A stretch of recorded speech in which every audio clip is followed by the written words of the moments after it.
Hello, hello.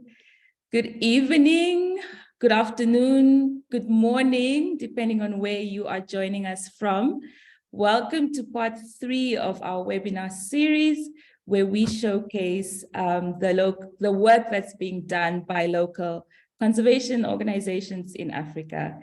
I am Omarano Shoya, and I provide support to local organizations in Southern Africa, and that you'll be hearing from today.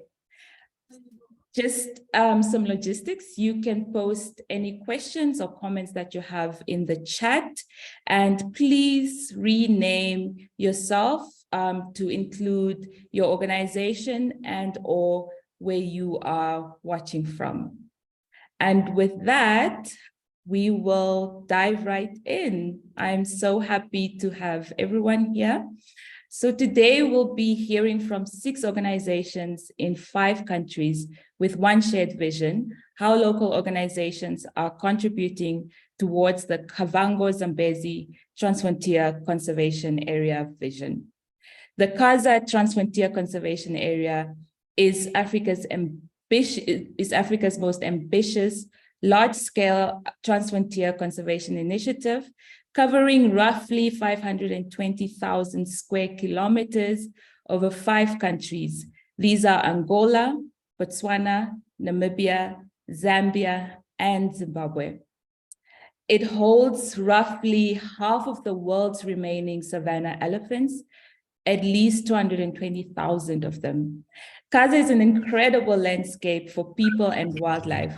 The Okavango is one of the most iconic landscapes for people and wildlife, and includes Victoria Falls, a UNESCO World Heritage Site, and Kafue, one of Africa's largest national parks. KAZA is a major economic engine for these countries. For example, tourism in Botswana, which is largely based on the areas in the KAZA landscape, generates about 15% or so of their GDP. The leaders of the 5 partner countries have a shared vision to protect wildlife, to promote tourism, and improve the well-being of local communities. Though a government initiated initiative, achieving this ambitious vision depends on many actors who each contribute to the landscape. Community-led conservation is key to its success. The vision will not be achieved by governments alone. The contributions of local organizations in achieving the goals of KAZA are critical. The landscape is important for people and wildlife, and it has the potential to be a lasting, successful, large-scale model for integrated conservation and development efforts. And it requires a strong community benefits, institutions, and local organizations to deliver that vision. Today, we want to highlight the work being done on the ground by 5 ambitious local organizations that contribute to the vision of the KAZA landscape. Organizations and leaders that I have the pleasure of working with closely and on a day-to-day basis. We're also joined by Dr. Nyambe Nyambe. He is the Executive Director of the Kavango Zambezi Transfrontier Conservation Area Secretariat and is based in Kasane. Welcome, Nyambe. As we kick off and hear about all the amazing work that's being done by these organizations, what is currently on your mind? We would love to hear from you. Thank you very much, Omarano. And thank you very much, colleagues, for attending this webinar. I guess a starting point for me is just to appreciate the work of Maliasili for bringing us together, but also to acknowledge the complexity of KAZA. The scale that we're talking about of 520,000 square kilometers does not even include the various linked socio-ecological interactions that we need to think about. So it's very important to be very clear from the outset that partnerships are very critical, and much of what has to be done in KAZA cannot be done by a single entity.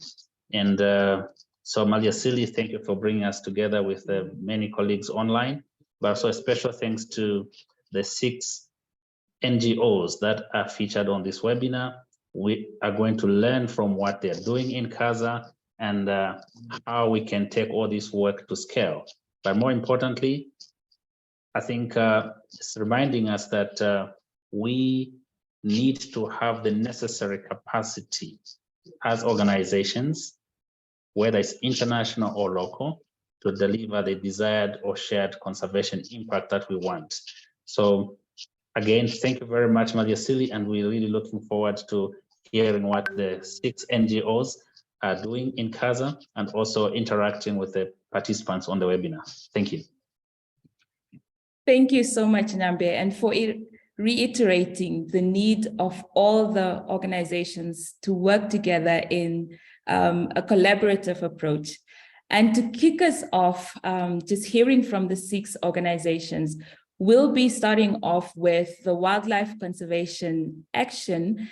They are based in Zimbabwe, and I recently facilitated their strategic planning process and was really struck by the dedication of not only the team, but especially the leader, More Angels, will be speaking to us. She personally inspires me, and I am incredibly happy to see myself represented through her and the work that she does. And I am so honored on her behalf as well to have her on this platform. More Angels, welcome. Thank you so much, Omahano, and thank you all for joining us today. So as you heard, my name is More Angels Mbiza, and back in 2015, I was a PhD student studying lion ecology and behavior in Hwange National Park. And there was an old male lion that we had collared, and he was part of my study species. And we would follow him and try to understand the ecology and behavior. And this lion was getting old now, and he would go out of the park and he couldn't hunt by himself, so he was now resorting to killing livestock. So this day, one morning, we woke up and saw that the GPS collar of this lion was indicating that it had gone out of the park. So we quickly hurried and got ourselves into the car and started tracking this lion. And as we approached closer to where the collar said this lion was, we started to hear some noise, some commotion, and shouting, and we were just wondering what was happening because the lion had already entered into the community. And when we got closer to where the lion was, we started to hear wailing, people crying, and we got closer, and then that's when we realized that the lion was there under a tree, under a bush, but it had killed this small boy, a 10-year-old boy, who had been sent by his mother to fetch a box of matches from a neighbor. And the lion was just in that community and saw the boy running and just attacked and killed the boy. So that was my first encounter with the gruesome reality of living alongside lions, alongside wildlife. And after a few minutes, the Wildlife Authority came.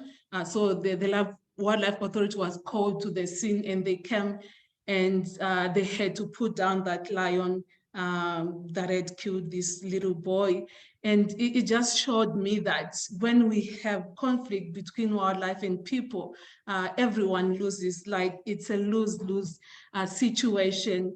And it just further emphasized to me the need to do conservation differently. And from that point, I decided that I wanted to have a difference in the way I was doing conservation, and to do it in the eyes of the community and what the community wanted and saw as important in conservation.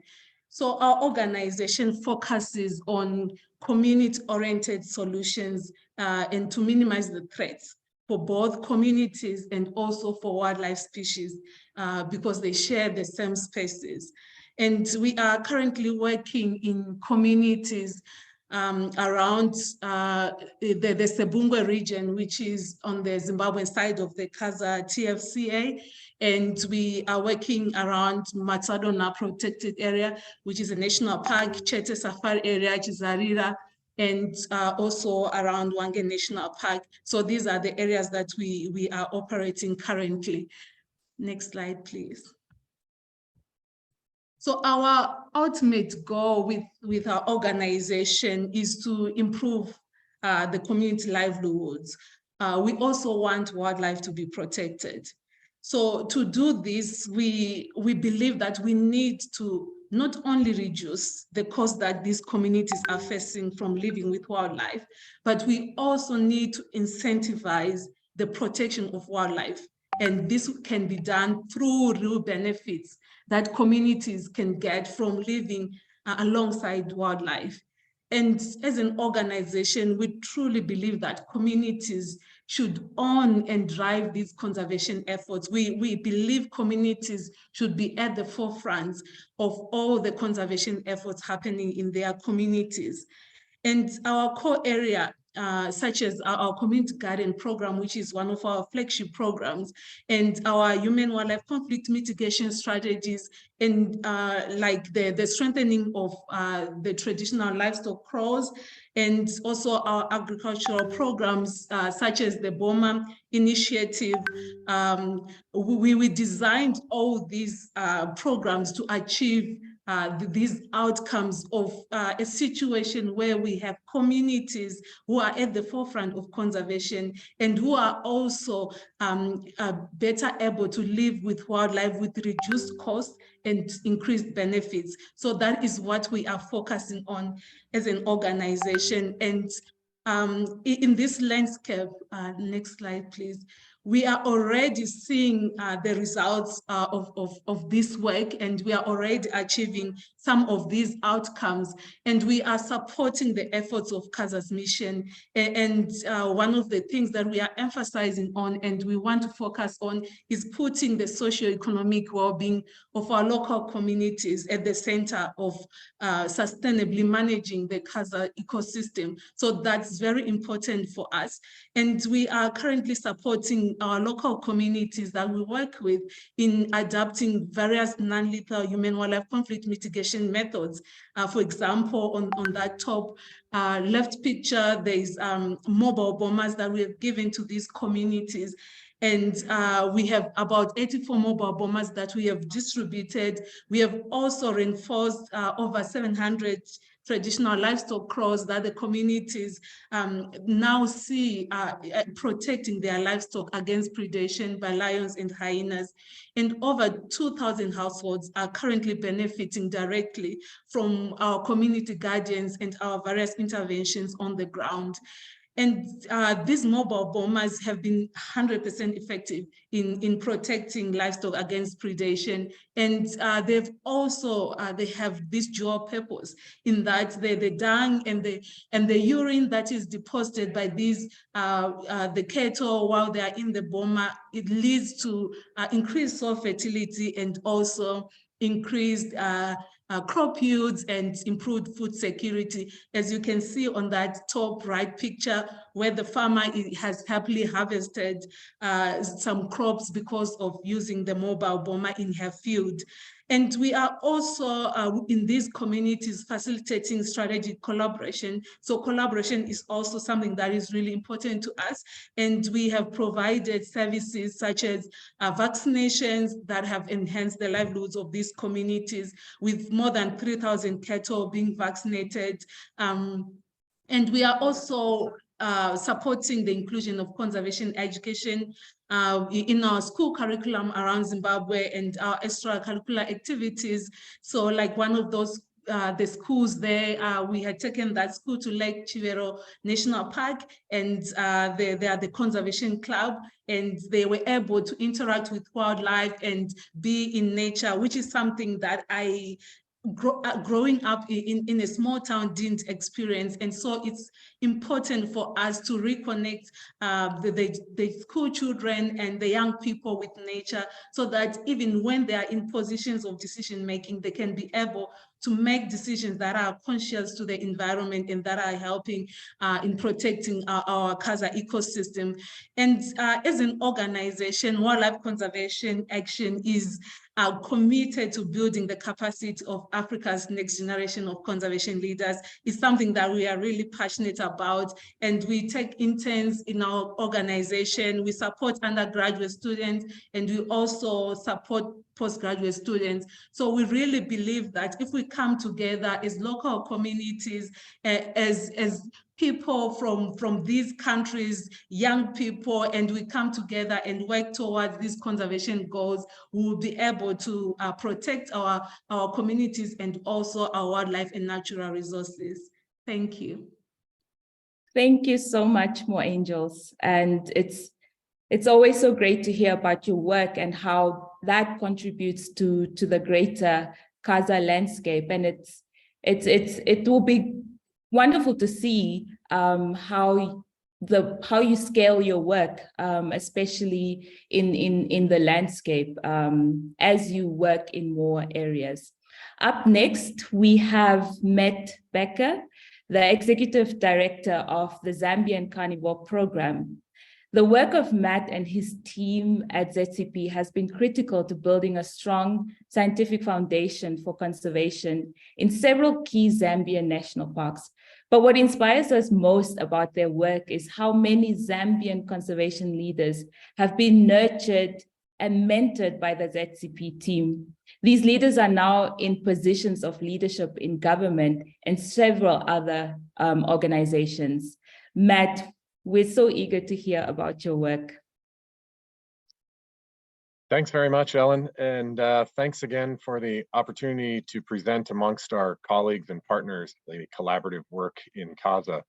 I am, as was mentioned, Matt Becker, the CEO of Zambian Carnivore Program, and we are a nonprofit conservation organization, fully field-based across 5 Zambian ecosystems, both national parks and the buffer zones of game management areas surrounding them. And our mission is to conserve large carnivores and ecosystems through science, action, and strengthening local leadership and coexistence. And our work in KAZA grew from humble beginnings, from a small nomadic team, which included our first PhD student from the Department of National Parks and Wildlife, DNPW, our core partner. And they were roaming around the wilds of Kafue. And while it was very challenging, it's clear to anyone who has been in the Kafue that there is a tremendous potential of this ecosystem for both people and wildlife. And that's really what kept us going. At that time, very little was known about the carnivore species here and the threats facing them, and there was very little capacity to conduct such work. But today, 13 years later, our Kafue project is now Zambian KAZA's longest running carnivore conservation project, collaborating with 9 other organizational partners in this work. Next slide, please. The greater Kafue ecosystem forms what could be considered the northern frontier of KAZA, with connectivity not only to the rest of KAZA, but also to multiple other ecosystems in Zambia. It's centered around the 22,000 square kilometer Kafue National Park, and collectively comprises, with the game management areas, approximately 66,000 square kilometers. So it's a very substantial portion of KAZA. Next slide. And our organizational approach is 4-pillared. Fundamentally, we're a science-based organization, so we conduct a diversity of applied conservation science work on all the large carnivore species and their prey, identifying and evaluating the threats and providing science-based guidance to government and stakeholders for conservation and management. In addition, we conduct an array of conservation actions, and those range from anti-snaring and combating the bushmeat and illegal wildlife trade to assisting with land use planning and corridor protection. We also have a coexistence pillar, and that's aimed at reducing costs and increasing the benefits of conservation for communities. And this is focused on human-wildlife conflict mitigation and disease mitigation, as well as community education and outreach. And this is not as well developed in Kafue as in our other sites, but is in progress. Lastly, and most importantly, we strongly believe in the need for strengthening local leadership in field-based conservation, and accomplish this through integrated programs that begin in primary school and extend all the way through graduate degree programs. These include our Women in Wildlife, Conservation Biologists, Wildlife Vet, and Professional Development Training programs. And last year, for example, we trained 48 conservation professionals from Zambia in these programs, and have recently expanded collaborations to other countries within KAZA and beyond. And to our knowledge, have currently trained more Zambian graduate students in carnivore conservation and large mammal conservation than any other NGO. Next slide, please. So our unique offerings to KAZA, achievements and impact are several. The main ones, we'd say we are the longest running and most productive source of conservation science guidance, evaluations and recommendations on large carnivores and herbivores in Zambian KAZA, as well as on the key threats such as bushmeat and habitat loss. We work with a network of partners to conduct a wide range of field-based conservation actions in the greater Kafue. And we are the country's largest training organization for field-based conservation leaders. And we're rapidly increasing our impact regionally by helping to populate conservation NGO and government sectors with well-trained and experienced conservationists. And we're also training and collaborating on a regional and continental-wide level with this work. Our graduates have populated nearly a dozen NGOs and government departments in Zambia, and we're working with partners in both the NGO, small NGO, and government sector in 6 other African countries on training programs, in addition to collaborating with our Maliasili partners featured on this call through the African Conservation Leadership Network and other avenues. So thanks again for the opportunity to showcase our collaborative work. Thank you, Matt. Kafue is such an important area in the landscape, and it's really, really great to hear the important work that you're doing. Thank you. Just a reminder to please post your questions and any comments or suggestions you might have into the chat. We will be monitoring it closely and respond as best as we can. Up next, we're going to Botswana. We have Andrew Stein, the Executive Director of Communities Living Among Wildlife Sustainably, or CLAWS for short.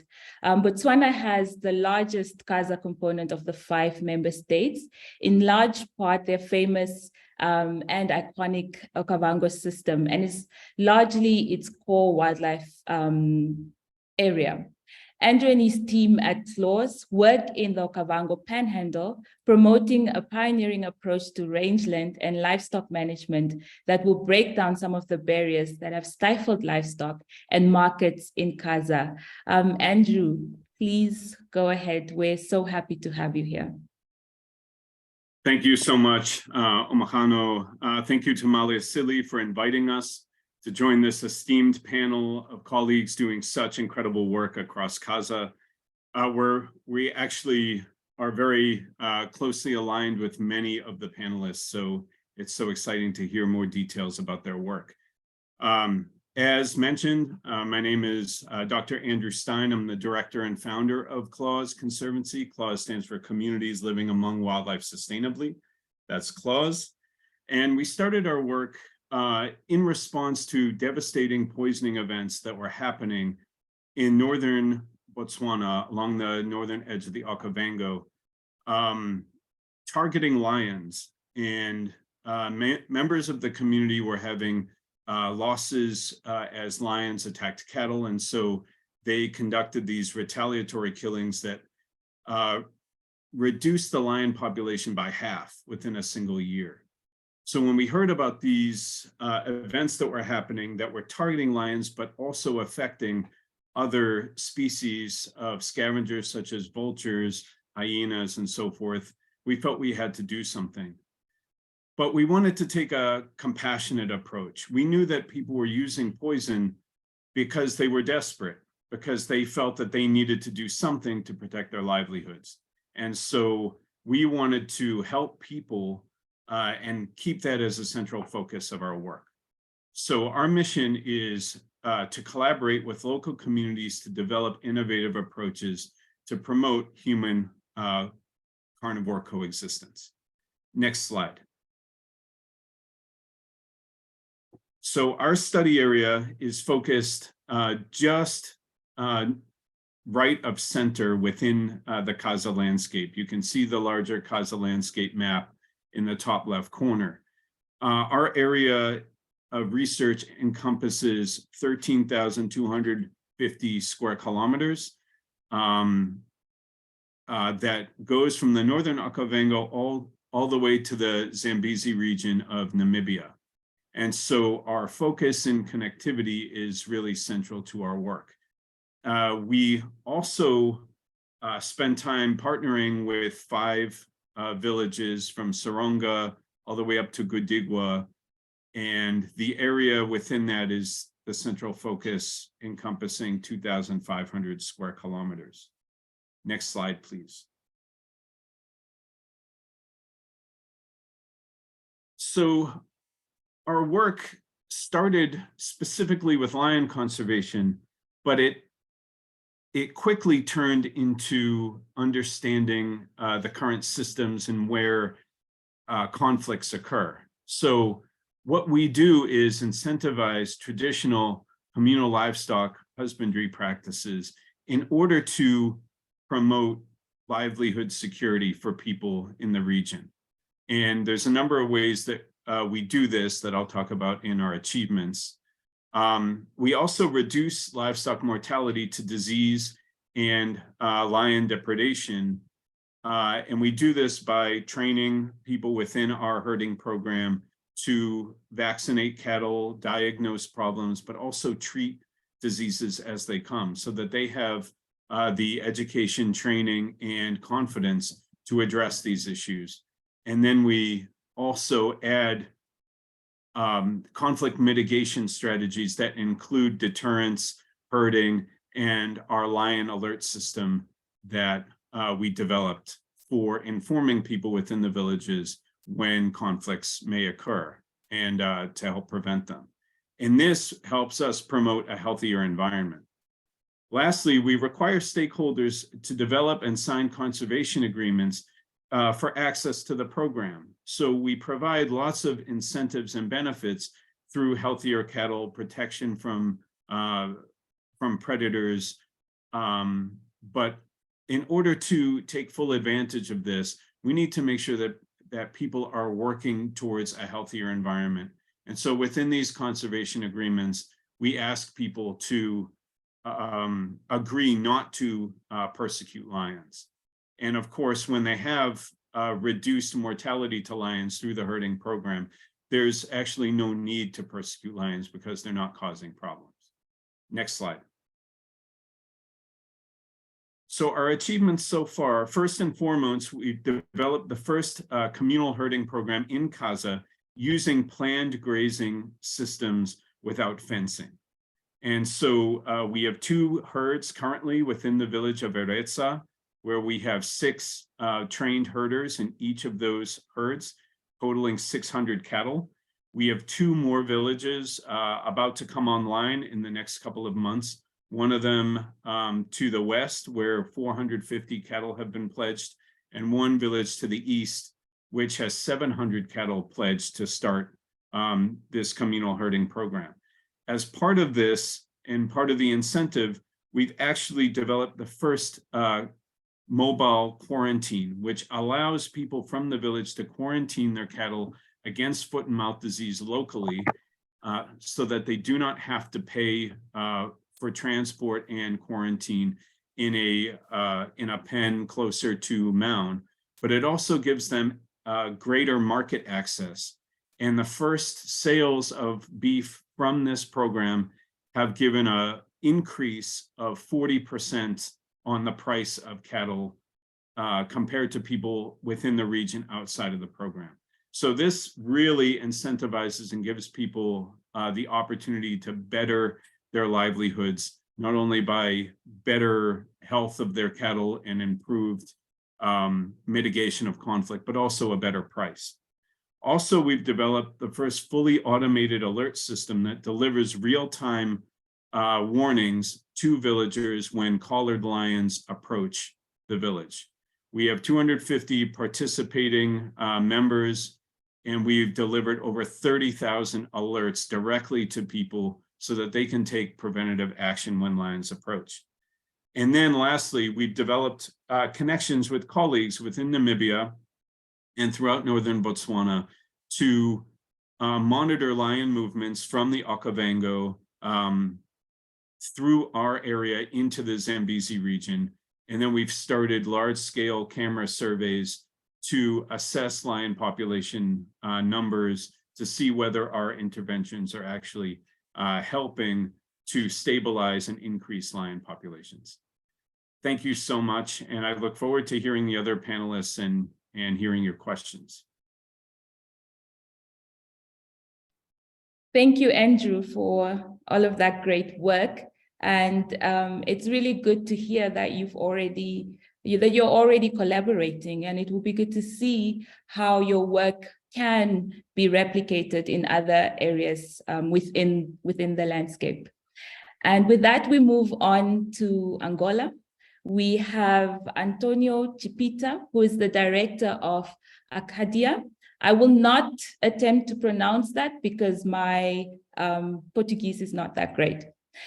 But the Angolan component of KAZA is fast changing, with several international organizations becoming active in the Kwando Kubango. But there's one organization that has been there for over 2 decades, and that is Acadia. The Kwando Kubango is a tough place to work.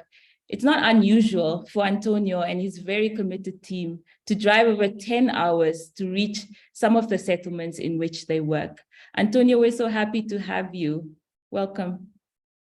Thanks. Just to say, my name is Antonio Chipita, as I say, Executive Director of Acadiri in Angola.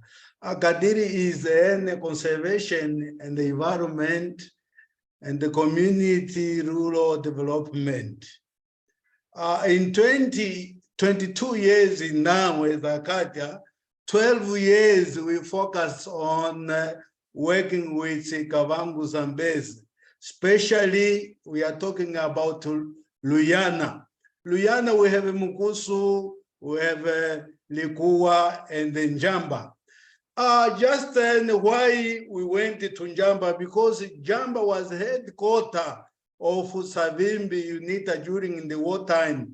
As you know, all wildlife that during that wartime was killed. And some they ran away to another country. When the peace came, those elephants started to come. And the government of Angola allowed the community to live inside the park. Is where in these 12 years, we are working in that remote area. As you know, with this history of war, when they come, the animal come back, they started poaching again. There was extreme poaching is where Acadia, we, together with government, we get in Luenge Luyana to work with the community in the CBC, community-based conservation. Thanks. Okay, another, go ahead. Yes, we have a map where we work. You see, is 1,000 kilometers from Menonge to Mukusu, Likuwa, and Jamba. Is the remote area. As our work, our commitment is to give voice in the community. Community should talk. Community should be part. Is why we are in Luyana National Park. As you know, we are handling these two, Kavango and the Zambezi, Kwando, we are in the middle, because the key of the community for this region, like in Namibia, Botswana, Zambia, Zimbabwe, the key are in Angola community. Is why we travel 1,000 kilometers from Menong, 10 hours, as my sister said. Those are maps where we're traveling in the remoteness area to give voice to the community, then squad their nature resource. Okay, thanks. Another, we move. yes, what we do. We have those 5 pillars where we are working. The community should secure across border because these resources are sharing with others. Decision making today are in better decision how the management should be done. Evolving in nature resource management, more school livelihood also is there. Community right to nature resource are scored today. Those are 5 pillars we are working with. Why through this we implement, like we have, there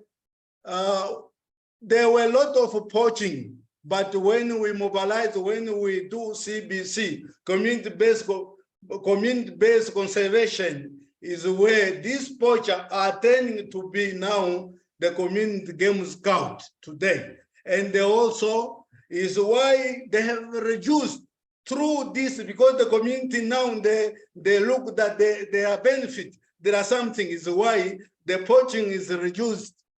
Next. Next, please. Okay. The achievement. Through this program, in collaboration with the KAZA Secretariat and the others, really we have some achievement, like a 27 Game Scout community was established, because like we had today in Luenge Luyana, the poach is reduced because those 37 Game Scout community are working together with the government rangers. And also we have 319 hectare fenced and 818 farmers through conservation agriculture. And also these reduce the chopping of trees, and in this number of hectare and the farmers, we have 87% income direct to this community today because of reducing chopping the trees. We face those, we are having 5 big fields where in the community to avoid this, the mitigation measure of elephant and the human wildlife. And also, like in 2 years accounting, we found 21 species. Like during the wartime, all species they disappeared, but today we have those species. And also we have now 5 cooperative for fishery. Those farmers we have 80 community groups, members, well trained, is why all information how to protect it, how to conserve are there. And main training, and also they have a vegetable, and there are collaboration with why we because of collaboration with IRNDC. In the past 15 years working together, go to those conservancies to see how we can replicate in our, and the NNF also, our partners, we went always in Namibia, Botswana with KCS, and ARNET to see how the fisher management are doing. Also, we are replicated in Luenge Luyana National Park. Thanks. Thank you so much, Antonio. Such important work that you are doing in such a critical landscape. And all of this would not be possible without the collaboration. And I'm glad that you brought that up and pointed that out. And we will be hearing from IRDNC, which is one of the organizations that you have been collaborating with for over 15 years, as you mentioned. So thank you for pointing that out, Antonio. Thanks. Up next, we go to Namibia, where we will be hearing from the Namibia Nature Foundation, from Angus Middleton, who is the director. The NNF works across Namibia and supports several conservancies in Namibia's component of the KAZA landscape. But the work that they do that really captures our imagination is their work on establishing fish sanctuaries that have restored inland fisheries for people who depend almost entirely on fish for protein. Angus, we're so glad to have you and are eager to hear from you. Thanks, Sumagano. Not sure my video is not okay. Hi, thanks, Sumagano, and thanks very much to Maliasili. It's great to have this opportunity to present amongst an awesome network of peers. We've heard some great stuff, and you'll hear some great stuff after me as well. Hopefully I can keep the standards up. Very briefly, the Namibia Nature Foundation was set up primarily to work with communities. Was set up in 1987. And since then, it's gone through a lot of iterations. But today, we work in an integrated manner, and we work across right across the sustainable development spectrum. But all of the work that we do is rooted in conservation by people and for people. So essentially, working with communities and passionate individuals to unlock conservation potentials. Our new strategy, which we're working on Umagano with, is currently shaping up to serve three main goals. And these speak to policy work at the biodiversity and climate nexus. So trying to integrate our work up to feed into national and international objectives, providing expertise for action in critical areas, and also serving the 30 by 30 targets. And finally, providing platforms for collaboration and mobilizing resources. To do this, we have 8 programmatic areas, which all of them, apart from our marine and coastal conservation work, are active in KAZA. From the next slide. So you can see that we work right across the country. But we have this high level of input into the northeast of the country, and particularly around KAZA. Next slide, please. So ultimately, what we're looking for is transformative change. We talk about KAZA being a world-class conservation and tourism area. To be world-class, you have to have people that have a good well-being. So what we are trying to do is we're trying to promote human well-being, which we could summarize as advancing life in all its fullness. So not just material, but also other forms of gain. And how we work is really, we try to integrate everything that we do. Our work in KAZA is primarily around the sustainable management of natural resources, very similar to what you heard from Akadia. And what we do essentially is we strengthen governance. So we have a CBO strengthening program, which together with our technical services, which brings in policy integration, supports strong communities that we can then engage with. We're very fortunate in the Zambezi region of Namibia. Our partners, IRDNC, do a lot of that governance work and allow us to come in and share our technical expertise.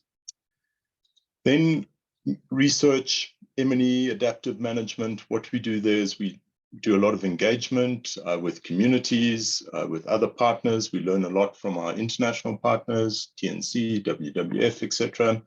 But we also learn from our local partners in what we need to do and how we need to change. We've learned a lot from TNC. We've shared experiences with Akadia, and in return learned a lot from them. And we're very excited about the expansion of our agriculture program, where we hope to learn more from CLAWS. Then we bring our work together for cross-cutting integration and support. So this is really bringing together our key natural resource programs in agriculture, forestry, and fisheries. But also we work to mitigate against threats. And in this case, we work a lot on combating wildlife crime. Finally, we try to do value chain development. I must stress this is not only about commodities, it's also about non-market values. So we're always promoting human well-being through the process. But there we focus a lot in KAZA on indigenous natural products and the agricultural value chains. And with the indigenous natural products, our primary focus is on food products. So we try to link that then to the agricultural food products. With all of those, we try to sustain natural systems, household livelihoods, and of course, the social systems that interact. The last slide, please. So achievements and contributions towards KAZA in our fisheries program, which Umagano spoke about briefly. It's really our flagship. We have over 2,500 hectares of fish reserves, 150 kilometers of river areas protected, lots of community fish guards and fish monitors are employed, many CBOs engaged. We also have a lot of knowledge products that have come out of our fisheries program. And right now, we're currently working on the transboundary fisheries management plan for the Kavango with the OCACOM Secretariat. In forest areas, we've just, through developing a management plan and supporting the process, the Zambezi State Forest Reserve has just been gazetted. We support a number of community forests, and we're doing indigenous natural product development, primarily for terminalia, but also mangeti oils for consumption. Honey production went from 0 to 70 kilos and climbing. Agriculture, we reach over 400 farmers with lots of dietary indices that have seen improvements, saving clubs, value chains, etc. And our technical services, you can see from the slide, a selection of things that we've done, a lot of knowledge products, and soon to come, hopefully, the KAZA livelihood strategy, which we've been supporting. So thank you very much. That's it from me. Thank you, Angus. Thank you so much for highlighting the work that you're doing. I think NNF is such a great example of collaboration and your integrated approach and what impact that can do. I think you've mentioned most of the organizations that have spoken before and the one that will speak after, and that just highlights how critical it is to work together, especially in this landscape. So thank you again. So we'll stay in Namibia, and we will now be joined and hear from John Kamwe, who is the Transboundary Natural Resource Management Coordinator for IRDNC, which stands for the Integrated Rural Development and Nature Conservation. John is from Namibia's northeastern Zambezi region and has worked with the IRDNC team for more than 2 decades. During this time, John has personally spearheaded efforts to connect and build a shared conservation vision among local communities in this transboundary landscape. John, welcome. We are looking forward to hearing from you. Good evening, everybody. And thank you for inviting me to this very important platform. I'll just give you a background of IRDNC.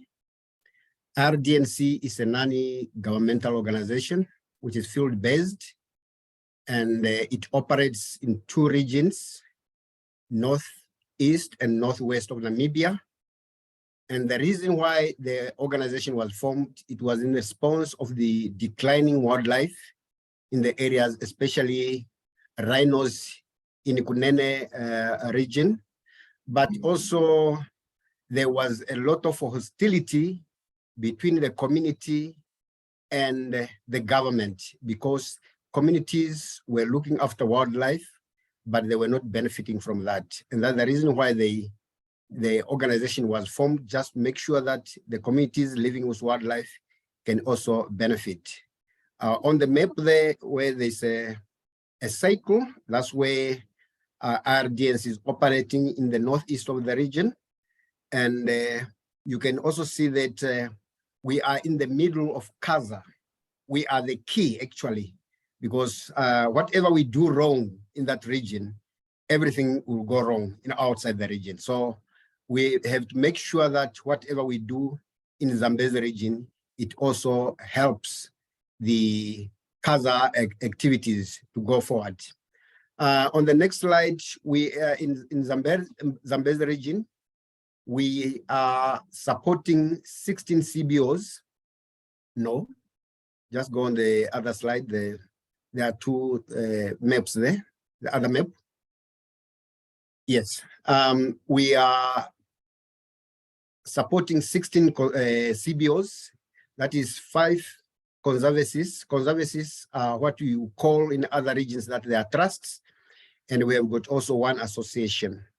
And these CBOs, we support them in 3 key areas. We support them in natural resource management. We support them in enterprise development and also governance. Because for them to form conservancies, they need to know what to manage, and also they need to form some businesses, but also they must also know how to govern those CBOs. Okay, next slide. Next slide. That's my field now. No. The other map. Go back, please. Yeah. The transboundary natural resource is my field. I have been championing this for the last 2 decades. And we have managed to form 6 transboundary forums. Transboundary forums are community platforms that we have created so that communities who are neighboring each other can have a platform whereby they can sit and discuss issues of common concern. So it's not a government-run forums, but it's community-led forums. They have got the memorandum of understanding amongst themselves. They have got some work plans which they need to follow so that they make sure that what they do it correctly. But at the same time, we also collaborate with other partners. Like in Angola, we partner with Acadia. We also, in Zambia, we partner with WWF Zambia, also Simalaha Conservancy, Panthera, and in Botswana, we partner with BirdLife Botswana. So you can see that we are not alone. We are doing things with our country partners, and we make sure that we connect our communities that are neighboring each other, especially when it comes to poaching, when it comes to stock theft, when it comes to fire management, all those issues, because those issues are happening within the borders, and the communities living there, they make sure that they manage those activities, because if they don't manage the fire, what will be destroyed is their natural resources. So in Namibia, we also partner with Namibia Nature Foundation, because we are specialized in natural resource management, but we have realized that there are also some activities that our community needs, like conservation agriculture, like fisheries. And so we are partnering with our colleagues, the Nature Conservation, Namibia Nature Foundation, so that because they have the skills, so that we can work together as a team. We have got 3 platforms that we use to collaborate with each other. We have got the biannual. The biannual is a platform where we invite all the transboundary forums, all the conservancies in Namibia, all the supporting agencies in one room to share informations, but also to help these conservancies to plan for the next for the next 11 months. So this is one of the, and I will have to ask you to wrap it up as we are running out of time. Thank you. So yeah, the biannual, that's where we plan, but we also have an information sharing platform whereby we bring all the partners together. We have got the exchange visits and so on. So one of our successes is that we have managed to do some exchange tours to different countries. We have also managed to harmonize policies, especially when it comes to fish ban, and also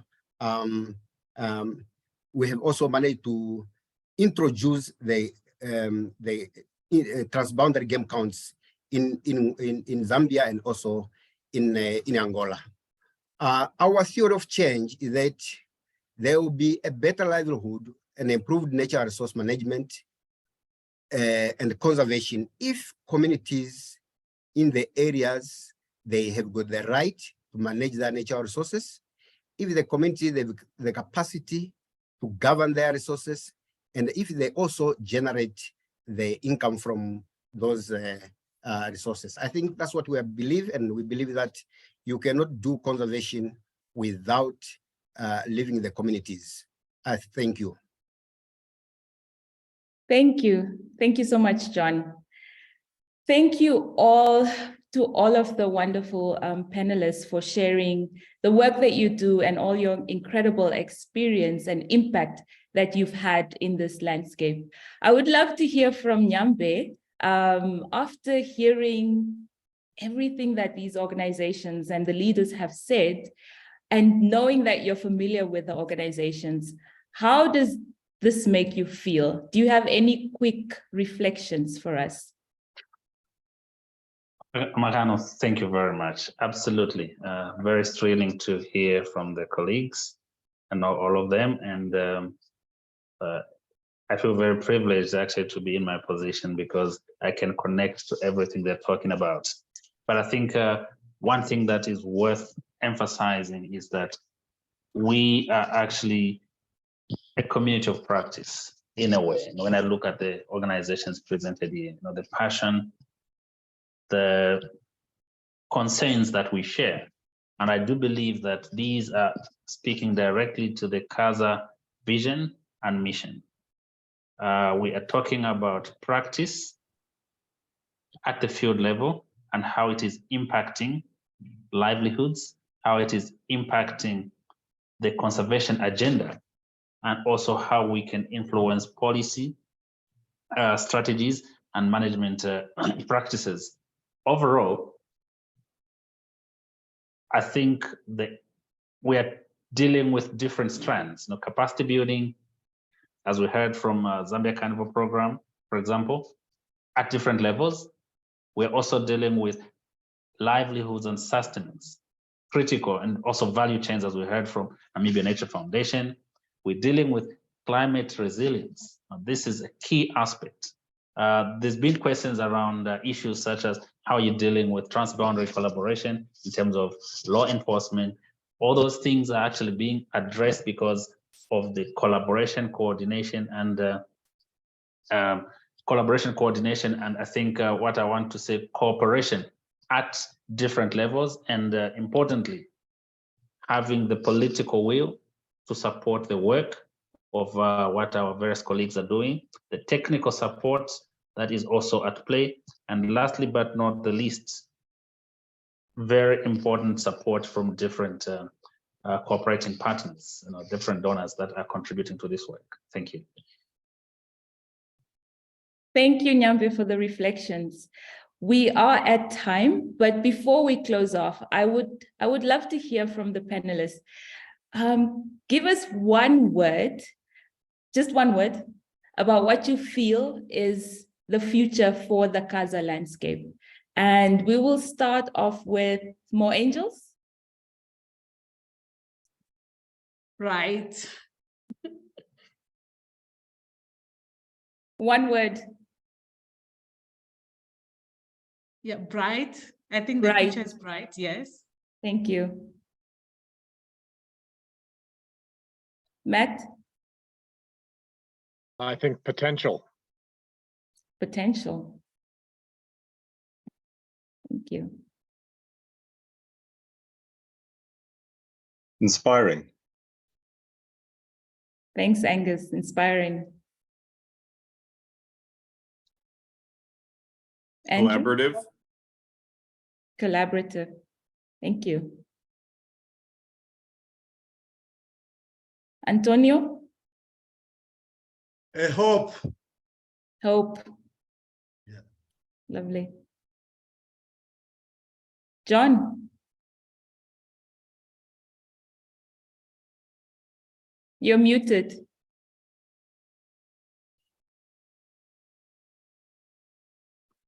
I think someone read my mind. I was saying collaborative. Thank you, John. Yeah. Nyambe, what's your word?